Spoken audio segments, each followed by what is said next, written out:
CBS News has confirmed that today, investigators searched the Houston home of Shamsud-Din Jabbar and the New Orleans Airbnb he was renting before the deadly New Year's terror attack. Sources say bomb-making materials were found at both locations.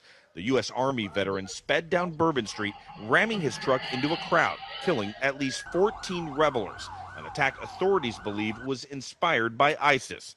Those stunned by the horror include Jabbar's half-brother, who did not want to show his face. Maybe he was going through something, that he just didn't tell anyone about. Federal agencies have now put out a bulletin warning of possible copycat or retaliatory attacks.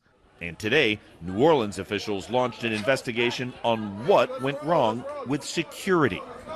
A central focus now are on those bollards on Bourbon Street, designed specifically to thwart a vehicle from plowing through. On the morning of the attack, the bollards were down for repairs. New Orleans Police Superintendent Ann Kirkpatrick. A terrorist is hell-bent on destruction. And if it hadn't been on Bourbon, he was going to go somewhere else. But Bourbon Street is the heart of the French Quarter, and New Orleans did have a backup plan.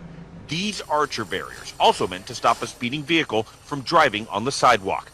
Kirkpatrick was asked why those barriers weren't put in place until after the attack. I didn't know about them, but we have them, and so we have been able now to put them out. Today, the first funeral.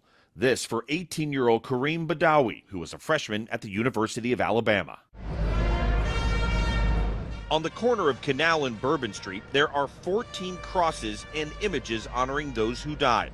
The growing tribute includes a wall where one mourner wrote, "We will never forget. Terror didn't win." The resilience also extends to the dozens who were injured, including Jeremy Sensky. The 51-year-old Pennsylvania resident was in his wheelchair celebrating when the attack happened.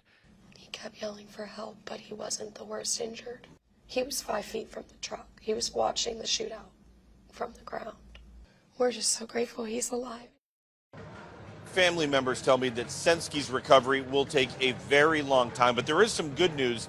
We learned that he did get a brand new wheelchair donated to him with the help of local advocates. Several vigils are scheduled this weekend to honor the victims.